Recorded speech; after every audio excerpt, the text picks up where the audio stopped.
All right. Welcome everybody to the 3 o'clock. Hopefully everybody's been having a great ClioCon so far and enjoying the keynote from Jack. Please make sure there's a closing keynote for day one coming up right after this. So welcome everybody. My name's Maggie Javid. I love ClioCon. It's my favorite time of the year. I get a lot of jokes, and a lot of comments, at work because I'm not a customer-facing leader. So what I do is I'm a VP of Business Operations and Strategy. So we work on the Legal Trends Report or strategic analysis or kind of understanding where we need to build next is what my team works on. And so being around all of you and customers really fulfills me and gets me really energized for the whole year. So with me today, I'm super excited. I have Erin O'Rourke over here, and she was called to the bar in June of 2020 after having her articles cut short by the global pandemic. Instead of waiting for her firms to rebound, she opened her own firm. And like many other new solo practices, Erin began with a caseload that included immigration, employment, small claims, and landlord and tenant files. Over the past 4 years, Erin has continuously niched down. So I've been told, is this a Canadian? We say niche in Canada. I don't know, niche. Anyways, so niche down her practice and now focuses her efforts entirely on immigration detention work, as well as refugee claims. Erin is currently on mat leave with her 6-month-old Benjamin, who I was really lucky to meet today, who's adorable, and looks forward to building her caseload once again in the spring. And with me also is Kevin Buckley here, who I just found out was a Reisman Award winner just a few years ago for Best Growth Story. And Kevin is a patent and transactional attorney and the founder of Torrey Pines Law. He has more than 20 years experience in biopharma, digital health executive, and he's an executive and lawyer. He's also studied there's a lot. You're a biochemist studying immunology, RNA-derived antiviral therapeutics, and bioinformatics systems. That's that. But he created Torrey Pines Law Group to really help clients bringing life-saving, enduring, and commercially valuable technologies to the market. So welcome, you both. So first off, I'm going to start off with Erin. You both have found successes by defining your niche, attracting the right kind of clients, and transitioning your practice and integrating service offerings along the way around the entire customer journey. So let's start by you, Erin, about describing your practice, how it started, and what it looks like today. Yes, so hi everyone, super excited to be here. And when I started off my law firm, I started off with the name Erin O'Rourke Law, Employment and Immigration, and yet I still was unable to stick to those two practice areas. As I took on stray cases here and there, dabbled in some landlord-tenant board matters, which I was just telling Kevin, one of those matters finally closed like 2 months ago after taking it on back in 2020. And so I did a whole variety of different case types and really spread myself very thin. I did landlord-tenant board, some civil litigation, some employment, both employer and employee side, labor, union, non-union, as well as immigration, so refugee, and then also some more business type immigration. So quite a wide spread. And that is very difficult to stay on top of and to streamline my process. So eventually, I used some different tools, one of them being Clio Grow, to look at what I was spending my time doing because I was feeling very spread thin and not very profitable. And so I used my reporting in Clio Grow to look at what I was spending the most amount of time on and what was bringing in the most amount of money. And I was spending a lot of time on landlord-tenant, and that was bringing in the least amount of money. And so that was kind of the first signal bell to kind of stop doing that and sort of look at what I really wanted to do. And so I used that as well as just sort of, listening to what I really wanted to practice and what I really wanted to work on to niche down, because I'm Canadian, into immigration law. And that's where Kevin and I were also talking that you can even niche down really deep into our practice areas as well. So I mainly do immigration detention reviews now, so mostly bail reviews for people who are being held in detention for immigration purposes, as well as some work that comes from that, including refugee and pre-removal risk assessments. So very narrow compared to what I started out as 4 years ago. Thank you. And Kevin, how about yourself? Where did your practice start and where is it now today? How has it changed? So you can imagine, I started a long time ago as a wet-haired surfer and a biochemist, and did that for a little while until I couldn't stay at it anymore. But when I started law, I started at a really big law firm, and what I noticed was I was doing everything. I was litigating, I was doing the transactional, I was doing a lot of patent work, so I'm a patent attorney. And I realized that a lot of the different siloed practice areas were not talking to each other. I left. I didn't like that.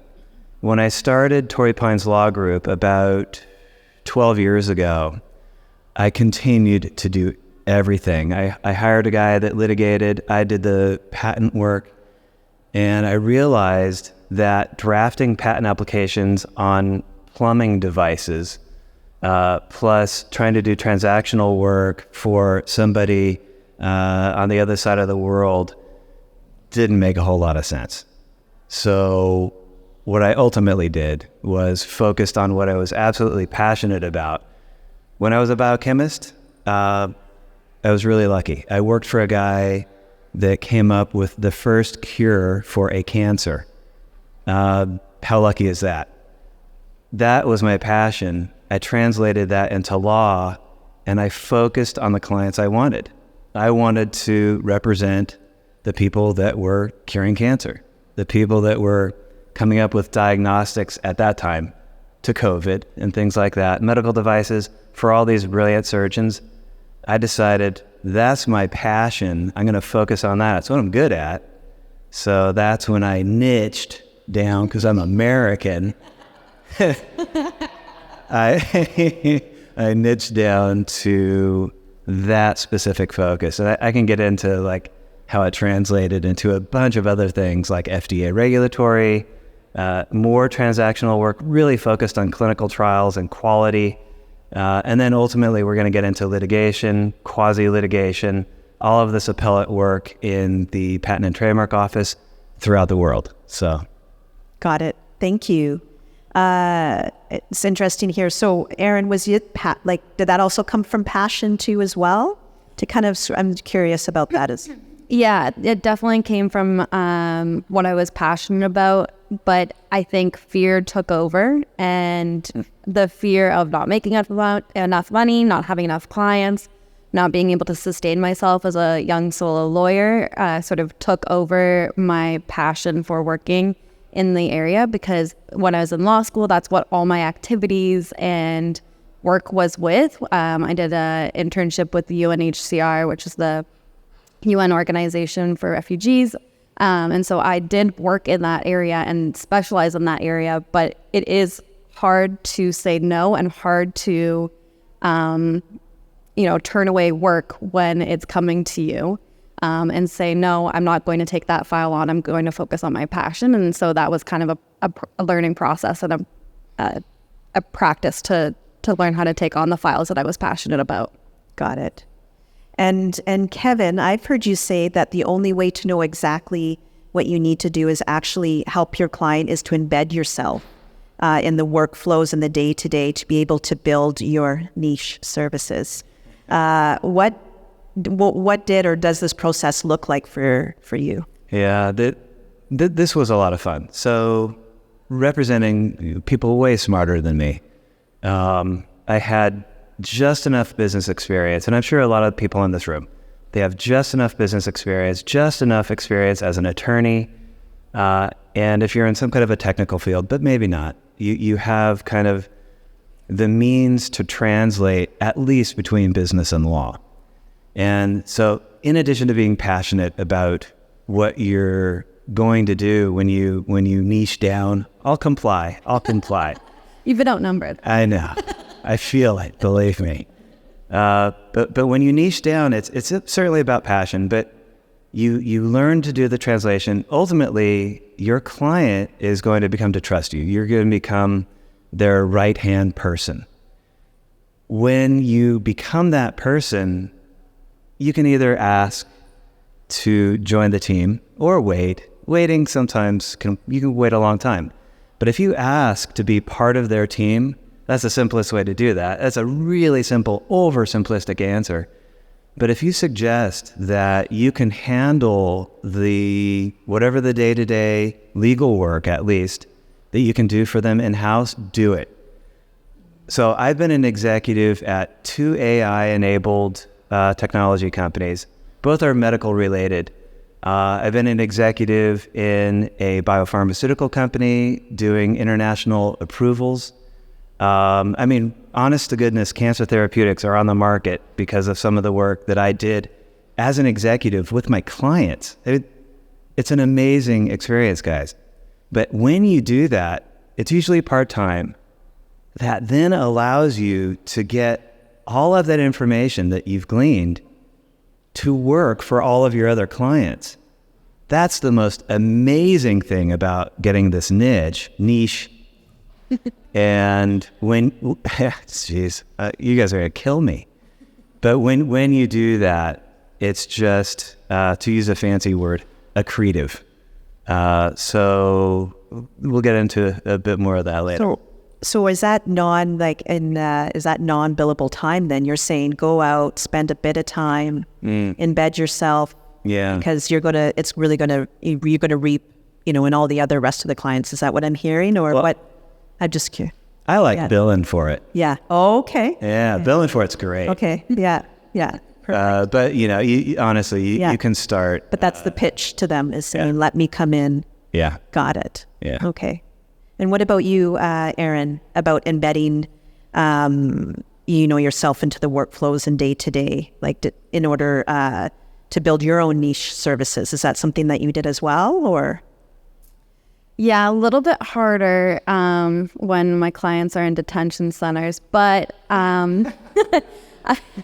it is, I think, a part of that is it's really important to understand where your client is. And so, some of the processes that we talk about here are really helpful for some of my clients that have access to computers or access to phones or access to these services. But some of my clients are very limited in how I can communicate with them. The amount of time that I have to talk to them before hearings is dictated by the jails and detention centers. And so in a different way, you kind of have to embed yourself in their mindset and in their situation and really be mindful and empathetic of the situation that they're in to be able to gain trust quickly.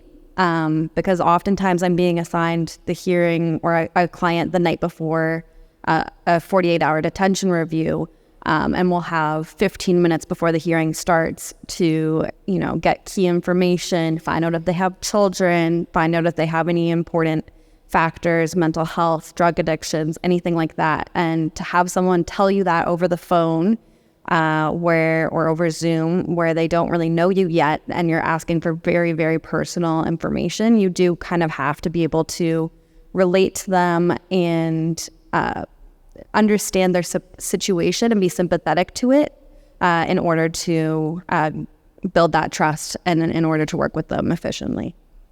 Well, one thing I found really interesting when I spoke with you when we were preparing for this is you were saying, but now the reputation, now people know who you are, your niche, and that you are that expert, and they're kind of passing your name around, right? And then you're getting kind of that inbound lead, so to speak, or that work is now coming. Yeah, it was interesting because I've been off for the last 6 months, and I was telling them during our meeting calls that I was still getting phone calls from the jails, and it was just comforting to know that my name was still going around, even though I'm not helping. I'm still able to refer out those clients and hope that those referrals will come back to me when I'm ready to return in the spring. Very cool.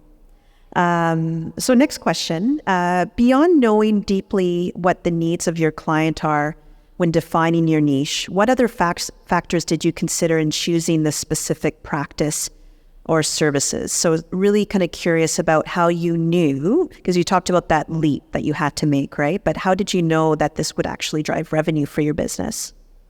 Maybe Erin, I'll start with you. Yeah, I wish I could say I knew for sure that this was going to work or that there was a well thought out plan. But I just realized that what I was doing was unsustainable and that I like to do this type of work. And I went to a really great session this morning that was talking about work-life harmony. And instead of trying to get to work-life balance, that you need to get to work-life harmony. And another thing that they were talking about is, your battery, you only have a finite amount of resources and you can only spend a certain amount of time each day working on your work. And so I guess by saying yes to all of the files, you're saying no to being able to work on the stuff you're passionate about. Okay. So instead of thinking of it as I'm saying no to all these possible opportunities that are coming to me, I started to say, no, that's not the type of file that I want to work on. I'm going to refer this out in hopes that that person will then think of me next time that they need help with an immigration file or need help with someone who's in a detention center. And so I just started to look at how I want to spend my time and what kind of files that I really want to be working on. And that really hit home today in that presentation as well this morning about kind of finding that work-life harmony and making sure that you're, taking on the files that you want to take on. And it does feel counterintuitive to say, no to work when there's someone saying, I'm willing to pay you to do an employment contract, and you know how to do an employment contract. It's very tempting to just say, okay, yes, this one time I will do this employment contract, or one more file and then I'll niche down, or then I'll take on less of these files and do more of the work that I'm really passionate about. But by niching down and streamlining my process, I've really been able to create so many efficiencies in my practice that I'm way better at what I'm doing, instead of, okay, yes, I do know how to do that, but it's been a few months, so I got to make sure that those contracts are still up to snub and that nothing's changed that I've missed. By focusing on these areas of law, I'm on top of it every day. I know what is going on in that field, and it's very easy to stay on top of instead of sort of trying to stay on top of a whole bunch of different areas of law. That's right. I think I remember when you and I spoke as well, you were then able to leverage Clio. Yeah. I remember in more efficient manner and getting it more configured to that specific niche, allowing you more billable time. I think even today in the LTR, folks were there, or heard Jack earlier today, the average billable hours per day is about just about 2.9. Yeah. The average. So are you finding that you're able to increase that beyond that? Yeah, of course. The streamlining of my intake process is super easy. All of my Clio Grow,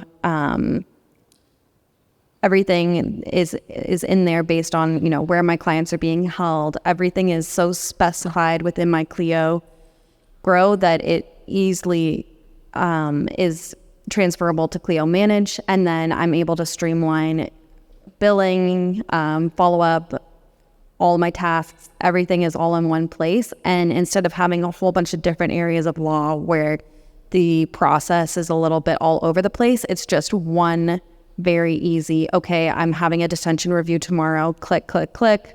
Okay, this is what I need to do for the hearing tomorrow. Okay, I did all this. Okay, bill it out. It's so much easier than when I was doing just a landlord-tenant board hearing on Monday and then a civil lit file on Thursday and then tossing in refugee files when I could. It's a lot more streamlined and easier to work with, for sure. Very cool. Great. And what about you, Kevin? Was there, you were talking about when you opened up your firm, you were hiring certain folks, you were kind of spread yourself across many different practice areas. So how did you know that when you kind of started to niche down that would drive more revenue, that would help? Yeah. So you're mentioning the embedding part, you just really got to know what clients just needed. But let's just talk about the money. A lot of niching down is picking the practices, not only that you're passionate about, but that are going to bring in better billable hours, better billing rates. So when you specialize, let's call it specializing. I went down from patenting everything to patenting pharmaceuticals, patenting diagnostics, medical devices, artificial intelligence enabled systems, crazy stuff. And I was able to raise my billing rate from something like $350 an hour to currently $800. I mean, it's an amazing jump. And then if you think about when you find your niche in your own practice area and really concentrate on what the client needs, the client needs the entire workflow. They don't need just a patent from me. What they need next is FDA regulatory approval, FDA regulatory clearance. That's in the United States, that's in Europe, that's in Japan, Korea, China. That's what the client needed, so that's what I started providing. And guess what? The people that I hired, and I've got 20 people working for me now, the people that I hired are at $800 an hour all the way down to $4 something. And I take a cut of that. So let me just help you translate this into things. I'm sure there are no other patent attorneys in here, or I'm sorry if there are. But if you're in real estate, think about what your client needs. Okay, you're a real estate lawyer. What is the next thing that they need? Somebody in finance. How about some kind of a K Street type lobbyist to get a certain environmental impact report reduced or eliminated? You need the consultants that can do the LEED certification, things like that. If you add, so you guys, that's what your clients need. If you add that to your practice, you start as the lawyer, you niche down to whatever, whatever specificity you need. If it's something on the coast, if it's something commercial versus residential, whatever your niche is, niche down, find out what the client needs as a next step, hire those people. All right, one more example, really quick. Yeah. Okay, if you're getting divorced or if you're a divorce attorney, okay, you got to get your divorce attorney. If it's high conflict, who do you need next? Some kind of support. What you need next is an expert that goes into the court system for child custody. If it's international, you need a Hague, some kind of a somebody that would help with taking your kid overseas. Unfortunately, I've experienced all of that. That's what you divorce attorneys need.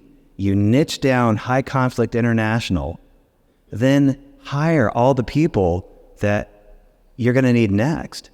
That is the way to increase the number of billable hours you have, probably. You're going to be passionate about it. You're going to raise your billing rate, and then you're going to take a cut of every professional you hire after you in that workflow. So that's how I did it. And I think it's super powerful. And I think everybody in here, regardless of your practice, you can do something like that too. That's very cool. So you're saying, almost the lawyer or the, is like the control point. Oh, but yeah. Yeah. And then you just kind of follow along the workflow. So then walk us through again your example at for your clients right now. What is it? Walk us through. Yeah. So everybody that I represent and my team represents, they all start with a concept, and they all want to get some kind of a therapeutic, diagnostic, medical device. They all want to get something to market. Most of them want to help humanity. They want to solve, treat a disease, but they all want to make money. So you have to start at the very beginning. You want to walk and hold the client's hand through all the patenting process, all the freedom to operate, looking at licensing. Do you need a license, or can you just go out and infringe everybody's rights? Then the next thing is international Food and Drug Administration stuff. You've got to clear or get your drug approved worldwide to be able to sell it, or you need to be able to advise them on how to avoid the FDA. All of that is very lucrative work, and they're analogs to everybody in this room. The next thing ultimately is the transactional work, so supply, distribution, reseller, SaaS, quality agreements, clinical trial agreements, really specialized stuff, guys. We do confidentiality stuff too, but the really highly specialized stuff, that's where you get paid. We're going to go into the appellate work in the patent offices throughout the world, and then ultimately we're going to get into litigation. And it's working so far. The clients love it. We just started a Boston office about 6 months ago, so we're tolerating them over there. And do you find well, it sounds like you're getting that work, like that funnel, so to speak, even if maybe a client doesn't use the full That's right. workflow that you haven't that they... That's right. They know that we have the experience in really high complex, sometimes contentious spaces. Mm-hmm. So they'll hire us just for that, knowing that if they think got worse or they can come back. That's right. That's right. That's great. All right. So I'd like, well, actually, maybe Erin, do you want to walk us through the same, like your workflow too as well, if you can walk us through that? Yeah, so I guess the two main types of clients that I have kind of go hand in hand. So usually I get a client right before a detention review. So that could mean that they were stopped at the border or at the airport or at an irregular crossing and were detained, or they were arrested by the police for some sort of criminal matter and were released off criminal hold and are now being put onto immigration hold. And then in Canada, you have to have a bail hearing within 48 hours of that detention. So I usually get notice that someone's been detained. They retain me like 15 minutes before the hearing starts, and we have 15 minutes to talk about what is going on with their life, and work on a potential bail. So we have a 48-hour, a 7-day, a 30-day, and then every 30 days after. So from there, it really depends on the individual.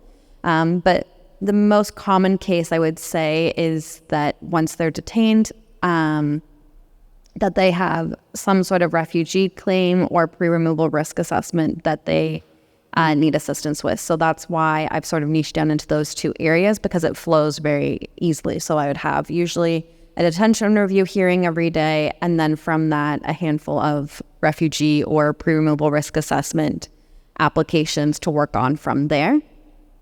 And so while we're working on that, again, that could also progress into they may need a study permit or a work permit while waiting for their applications to go through. And then again, sort of, I don't do this too much right now, but if I wanted to, because it's just me as a solo, but if I wanted to, just to this point, that there is, the next step in the process. So if that's successful, then, or the refugee claim is successful, right now I refer out if they need permanent residence applications done. But that is something that I could potentially hire for if I was looking to expand my practice. And then from permanent residence, then you're looking at citizenship. Because until you have citizenship in Canada, you're sort of always at risk of deportation and coming back to the beginning of the cycle with me. So there's quite a natural progression as well in my field for next steps. And, in Kevin's case, he has hired people and he's taken on those next steps. In my case, I'm just a pure solo. It's just me and Cleo. Yeah, I was just going to say that you can do it as a solo practitioner. You can Yeah. follow the customer on your, you do all the, but then again, Kevin has, taken to hire. Yeah. So even like, yeah. Yeah, the two options. Two options. Yeah, but that's really, following the customer journey. It's something even at Clio as a software company where, our value is customer success comes first, and just being so, if we really, if you talk to anybody in product, if we follow what's right for the customer, then everything else will come. Right. A lot of people don't. Yeah. It's kind of like hearing something similar from you too. So there are likely some folks here that are considering selecting a niche for their practice. What are your recommendations for making a clear and an effective transition? So I'll start off with you, Kevin. Well, it depends. If you're just going to make a money play, you have to find something lucrative. That's simply it. If you're going to do what you're good at, which is what I recommend, then the transition is going to be probably over a year or two. So you have to really buckle down. Like Aaron said, if you're going to be excluding work to focus on what you're good at, you have to prepare for this to be at least a year or two for the process. If you're going to do this as a solo, which I started as a solo when I did niche down, I really had to really buckle down and stick with it, doing the FDA regulatory work where I could, referring out when I couldn't, when I was a solo, really doing the transactional work and doing it hand in hand with the client, embedding with some of them. So I think if you're going to do that, you have to have a year or two. And some of this, you guys, is gut-wrenching. But you're going to have some lean months probably when you do that. But then once you come out of that, you probably are going to be hiring, Aaron.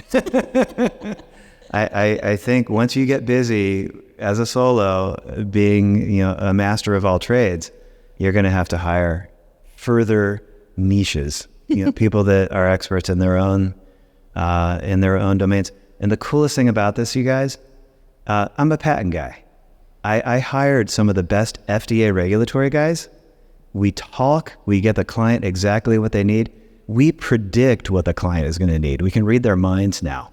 It's amazing. Whatever your niches are, I guarantee you, when you hire the next person or the person that succeeds you in the workflow, you're gonna read your clients' minds.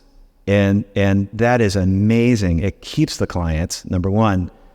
But once you start billing with your compadres, you're just building the entire pipeline for your firm. You're going to hire and hire more.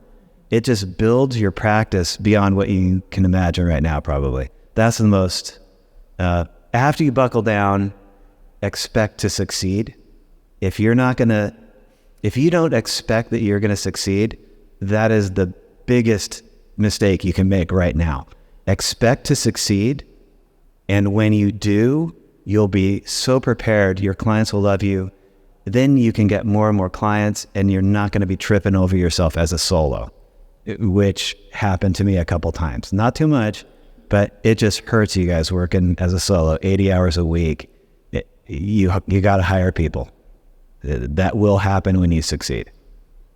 Wow. Thank you. And what about you, Aaron? Would you have any recommendations for the group here, how to make that transition?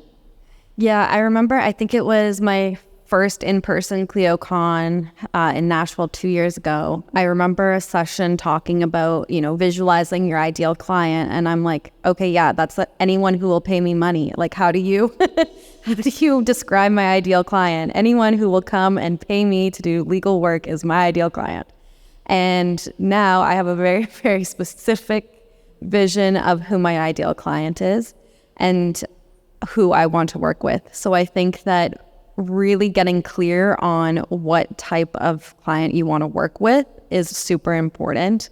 Right down to where are they geographically, what kind of problems are they having, and like Kevin said, once you know what kind of problems they're having, you can start to predict how to solve them for them. And then you can get very clear and build those efficiencies in your practice, and things get a lot easier because things just start to click. Yeah, that's great. And Kevin, so now I'm super curious. So like if we look at kind of the solo practitioner, and you talked a lot about hiring these folks, these really credible folks in your industry. How did you go about finding these folks? Like it's, again, being so niche, there's a lot of nuance to this profession to supplement your services. And how different or similar is that process from hiring an associate? Because you're kind of stepping outside of your box from, how did that come about? Yeah, that's really challenging. So finding the right people is so hard, you guys. And here's the mistake I made 4 years ago. And this is actually a shout out to a guy named Paul Carlson. He's a speaker here. I'm not sure if he's speaking today or tomorrow, but he's at Paul Carlson CPA. He has a team, 20 people. They are my bookkeeper, controller, accountant for the firm, and then I also have 2 other accountants outside the firm. And you guys have to have the money people work in your books. You gotta, get all the pennies counted. So that was a big find. I went through 20 people to find Paul. You guys, he's Clio certified. Go talk to Paul. He's here. So finding him took a long time. But then word of mouth is how I hired my FDA guys, brilliant guys. Some of them, Jones Day. One of them I worked with actually in a biopharmaceutical company, and I took her and hired her out of the biopharmaceutical company. But then once you can't get past the word of mouth, you have to go to some place like Upwork. So you really have to be careful on Upwork. I hire only US people on Upwork. I don't go international. I have so many trade secrets that I can't allow outside the United States. My clients will not allow that. And I wouldn't do it just based on common sense anyway. But you guys be careful if you're going to go through Upwork or any other Indeed or LinkedIn, what have you, hire that way. That's challenging. But you know what? I have hired 3 or 4 interns, and that is really challenging. So I go to, so I'm a UCSD guy. I'm from San Diego. I went to UC San Diego, go Tritons. I hire at the UCSD job fair. So all of these PhDs, people that are coming out of bachelor's and master's degrees programs at UCSD, I go to the job fair and I just talk to these kids. If I were that young again. They're so brilliant. And if you talk to them, you get a really good feeling for them. Right now I have Yui Nadalin as my intern. She was number 1 in she was a valedictorian of her high school in San Diego, went to UCLA, finished top of her class in an engineering program at UCLA, and I hired her on the spot. Right when she talked to me for the first time. She was brilliant, and oh my God, she's amazing. So what's her role? What does she do? Or I know she's an intern. Yeah, we're training her up to be a patent attorney first, and then she's going to get into the transactional work. Okay. So it's really challenging to become a patent attorney, but then learning the nuts and bolts of it. She's learning the nuts and bolts before she's even going to law school. I was just going to say, has she gone to law school yet? Not yet. She's on her way. Oh, wow. She's brilliant. She'll go to Yale, one of the top schools, but. That was just a lot of due diligence on my part and my colleagues' part on finding the right different forums to find these people and then selecting the best one, the one that just kind of matches. You know the vibe, and you know they're smart, you know that they're energetic and they are diligent, and you can tell that they're diligent in the way they talk with you. That's the way I find people. Yeah. And so far, 90% success rate. And so what are some new roles? Like when you look further out into 2024 or the end of year into 2025, what are those other jobs? Yeah. Roles that you're hiring for? So the litigation and quasi-litigation, it's going to be people in the niche. So it's going to be pharmaceutical, biotech, med device. It's going to be people that have really good experience. So the people that I hire have somewhere between probably 15 to 20 years of experience on the whole, other than interns, of course. But I'm going to hire the litigators that have the experience. They don't need a book, but they need the experience. And our clients will just, let me put it another way. The workflow that the firm has created will allow them to get clients in the door for their practice like that. Wow. Yeah, because they're so focused. And that's right. Yeah. It's another reason to niche down. And again, and then the total employees that you're in, how many? Well, it's 21 now, so it'll probably be 25, 30. And dear Lord, I don't want to think about managing more than that. Yeah. Very cool. So we're just, we're another 5 more minutes and then we'll go to some questions. But Aaron, so when we met prior to ClioCon, you spoke about setting goals for yourself. You also talked about that work-life balance session that you had. So tell us more about what that process looks like, about setting goals for yourself and how you track your own success. So one of my favorite tools that I use it's called a passion planner. I don't know if anyone else has ever used a passion planner before. Highly recommend them. I found them when I was in law school, and I just absolutely love the way that it's laid out. But it has built-in monthly reflections, and it has both personal and work priorities and space to reflect on a few different questions. And so I do that. I try to do that at the end of every month. And then they also have a yearly and a half-year check-in. And there's a little task in there where you set a 5-minute timer, and they have 3 months from now, a year from now, 3 years from now, and a lifetime. And you, in 5 minutes, world's your oyster. Don't overthink it. Just write down what you want your life to look like in those little categories.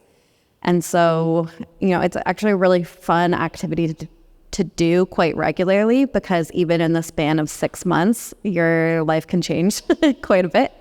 And so your priorities or what you want your life to look like can change quite a bit. But I love my passion planner. I've been using it even while I've been off work, because it's been really helpful to keep track of milestones and how things are going. And this has been a really great, rest and reprieve to take time to connect with what kind of work I want to be doing when I go back to work in the spring.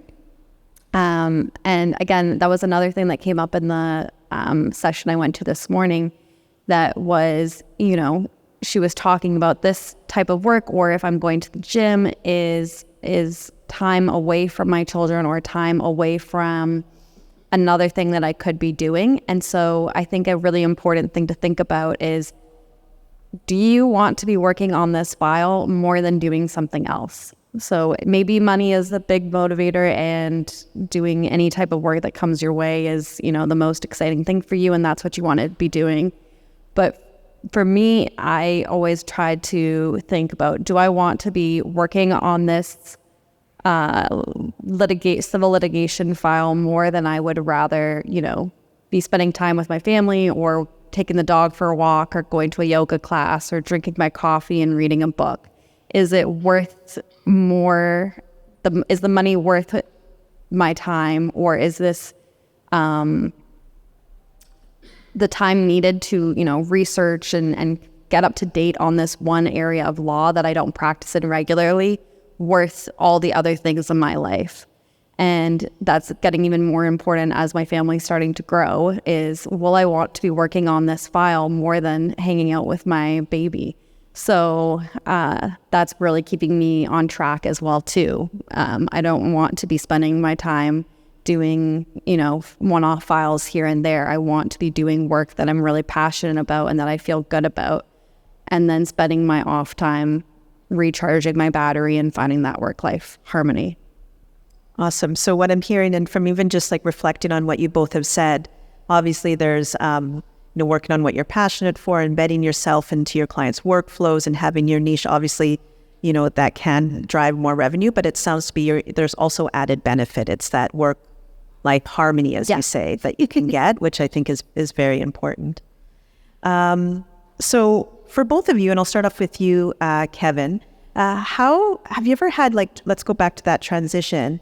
Did clients ever get frustrated at you when you were kind of going through that transition, and if so, how you handled that situation? Yeah. So I have a no asshole hiring policy, which includes clients. And so the clients were really great. So when you're working a lot of hours per week, you can imagine you're going to get behind in this transition state. So you apologize. And if you have really good clients, they're going to accept your apology and you're going to move on. If they get the sense that you're working to be a better lawyer for them, they'll forgive you every single time. Then here's the thing though, when you start hiring people, especially administrative kind of staff positions, they don't necessarily buy into your vision. You have to make sure that all of your staff members really buy into, we're in this not only to, in my position, get a therapeutic out for cancer patients. I mean, that's pretty cool stuff. That's heady. But then, okay, you're going to make more money ultimately. If you do the job right and if you really ingratiate yourself to the client's going to feel the love. And the staff and administration, they just need to get on board with that vision. So as you're transitioning into this, get them to buy in. If they're working too hard and they're overloaded with work, the client has to know that the staff members are also learning to be better representatives for the client. So that's how you do it. You're gonna make small mistakes, not big errors, guys, but you're gonna make small mistakes. You're gonna get behind. You got to have the right clients, and again, that's part of this niche. You get the right clients. You don't want somebody just pissed off at you all the time. They'll leave as a client. So if you're in this niche, you really will have better clients, the ones you choose. And my recommendation, no asshole hiring policy, which includes your clients. Got it. And so is there, where you are right now, and then we'll go to some questions, where you both are right now, is that, when you talked about you were both kind of going more broad and, multi practice areas, and then obviously now becoming niche, is it going, initially going broad? Is that just what you learn about in law school, or is that just kind of the norm? Or is it just kind of, it just ended up, it was almost like organically, it just happened to be that? Just curious how that started. Why broad first? Was that intentional, I guess, to say it in a different way? What did I learn in law school? Yeah, okay. Yeah. I certainly didn't learn going broad. Yeah, okay. But you can speak for yourself. Yeah, no, I don't think I learned it in law school. I think I just had a hard time saying no, and also was afraid of clients being frustrated with me if I wasn't able to help them, and sort of this desire to feel like I should know everything or that I can figure it out. And again, the fear of, being able to sustain myself as a brand new lawyer that didn't really mean to go out by myself as a solo, just kind of happened by happenstance during the pandemic. But I think that even to sort of talk about the last question too, about whether clients were getting frustrated with it, clients are frustrated with you when you don't have answers for them. And I find that you don't have answers for them when you do too much. Mm-hmm. So if, my go-to back when I was doing a whole bunch of stuff was, oh, that's a great question, I'll get back to you on that. And then that's creating a lot more work for yourself, because then you have to go figure out what that answer is. You have to figure it out, and you have to go follow up with them where, that's lower down on your priority list and it falls through the crack, and then you have a frustrated customer.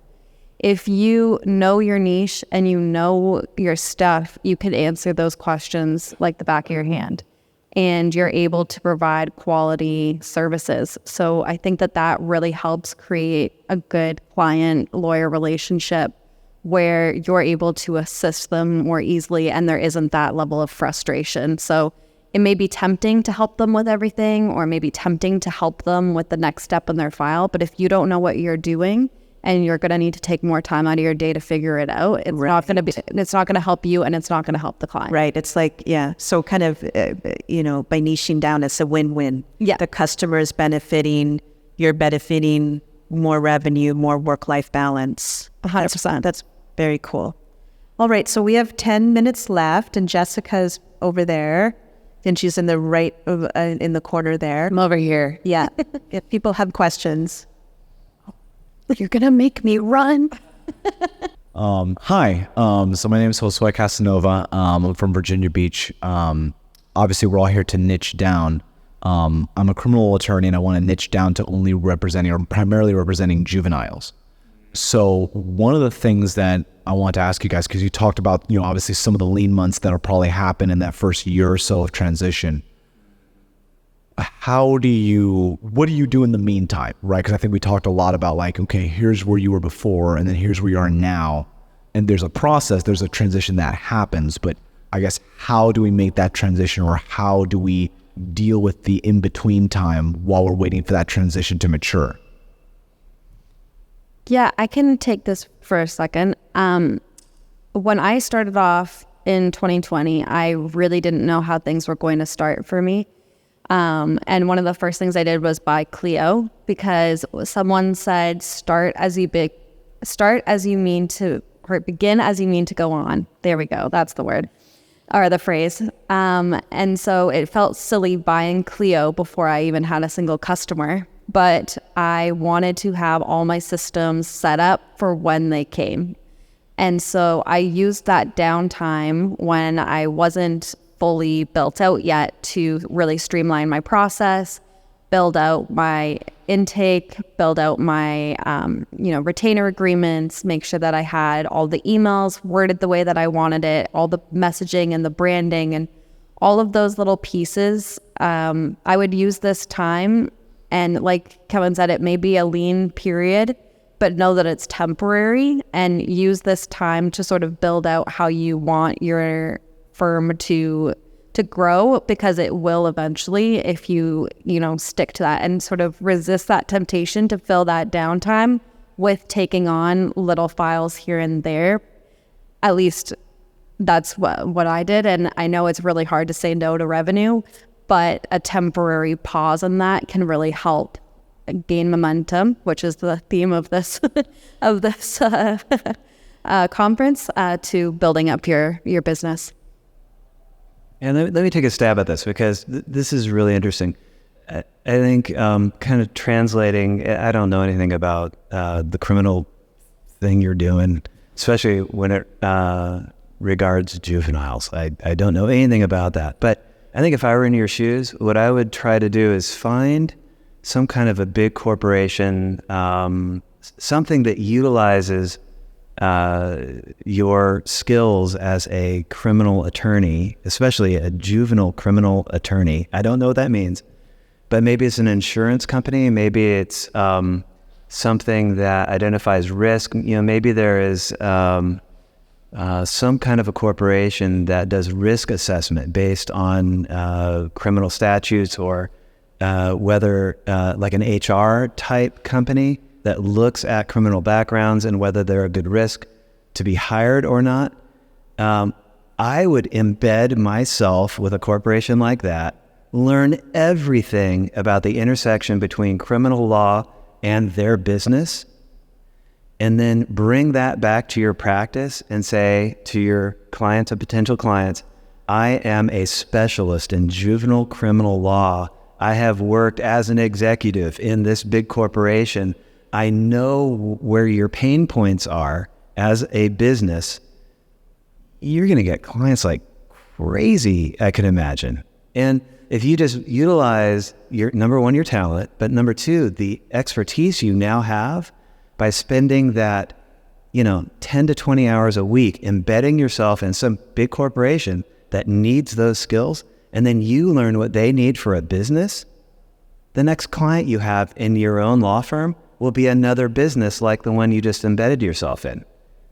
Dude, that's huge. I think that's the way you should approach that. good luck. All right. Hey, this is a great panel. I went from big law to regional firm, did everything to niching down is the way I pronounce it. Now I'm trying to niche down even more, and I represent landowners in eminent domain proceedings or condemnation. But my question to Kevin is, doesn't sound like very long ago you were small and now you've got bigger, you have lots of employees. So 2 questions. How do you retain talent, and what's your succession planning?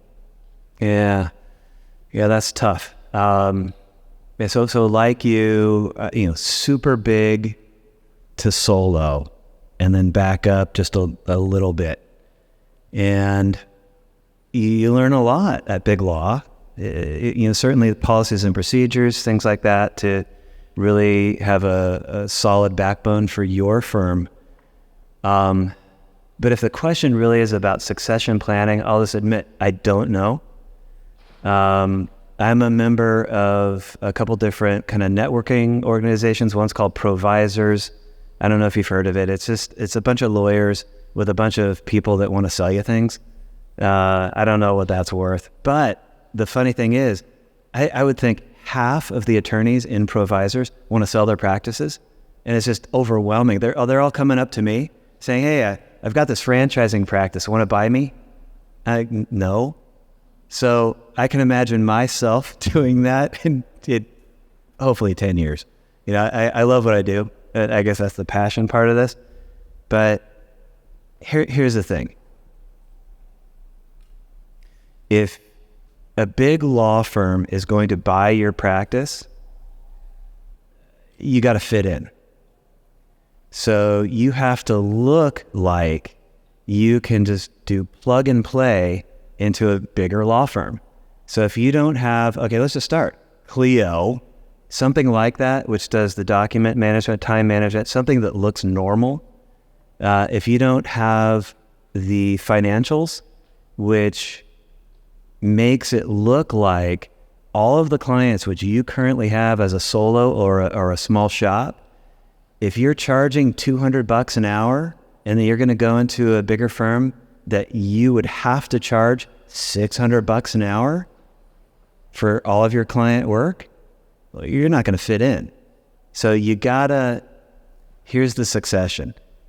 If you're going to fit into a bigger law firm that's going to buy you, bump your rates up, bill out your time, have all your time entries look like the big shop that you were with, have all of the back end stuff completed, so Clio, but then have Paul Carlson, have all the financials totally done, have all of the insurance, so MALP, any type of business insurance, be totally clean. And if your people that you're hiring as you're growing, if you want to bring them in as well, they got to look like they fit in too. That's a challenge. So that means you've got to manage your shop like it's big law. So you know it. Maybe other people haven't been in big law in here. Maybe they've been in other businesses, but you really got to bone up on what big law wants. And if that's your succession plan, that's probably the most likely succession plan. I don't know of another succession plan. No, who else is going to buy you? Maybe you'll get some guy that wants to come in and you're going to train that person up, and then ultimately you're going to retire, and then they're going to be the lead attorney in your firm. You're going to be in that firm for another 5 to 10 years to make sure that they're treating the clients correctly. Otherwise, you're going to have to plug and play your firm into another bigger firm, and you just got to play like they do. I think we've got one more back here. Okay. Hi, thank you so much. My name is Julie. I am a probate practitioner. I am niching down into guardianship, conservatorship, contested hearings. My clients are typically the family members. There's elder exploitation, abuse going on, and they're in crisis. My question is, how do your clients find you? If they're in crisis or detained, I can't imagine they're doing Google search, but how do your clients find you? Yeah, a lot of word of mouth. Like I was saying, my name goes around the jails still, and through legal aid. So a lot of my work is actually legal aid funded. And so I'm available to assist through different programs through Legal Aid Ontario. And so a lot of my clients as well are in crisis, dealing with severe drug addictions. Some of my clients need assistance with delaying their hearings because they're going through extreme withdrawal symptoms while being held. And so, yes, it's an interesting niche to find clients. So, you know, I'm not doing a lot of Google ads because my clients aren't looking on Google for lawyers. My clients are getting my name through referrals, and people know to refer to me because I practice this area and niched down into this area. So now I'm known for it. So I think by doing that work, you start to know the people. Like I even had officers on the other side. So in Canada, it's CBSA officers, the Border Patrol. Those lawyers were emailing me being like, oh, I haven't seen you in a while. Is everything okay? And I'm like, yes, I'm just on maternity leave. You know, I'll see you in a few months. But you really get to know the people in your field. So the board members, the officers, and clients, and you really just start to build a network that way. And that's kind of how I find my clients most of the time. You mind if I take a stab at this? Yeah, for sure. So I know we're over time. Yeah, go for it. But so, okay, so just a couple of thoughts. I have the total opposite problem. So if you typed in pharmaceutical patent attorney into Google, I'm #1 worldwide. So I think figure that out. I don't have the advantage of having a system recommending me. So I wish I did. That's an awesome problem to have. But so I think if you're doing guardianships and you're really niching down like that, I think you need SEO, search engine optimization. So you got to get good at that. And let's talk afterward because I got some ideas on SEO for you.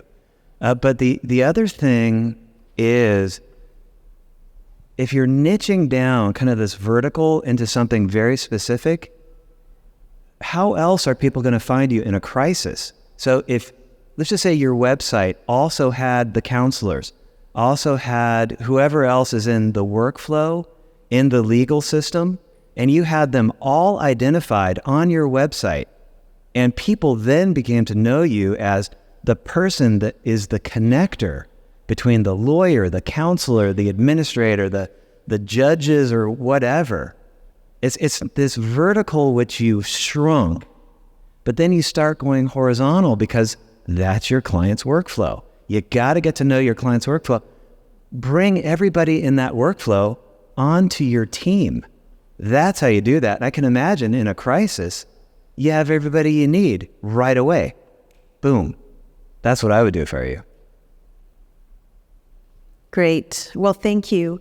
I just realized I'll just go to the next slide. I just wanted to say thank you to our partners here that you see in front of us.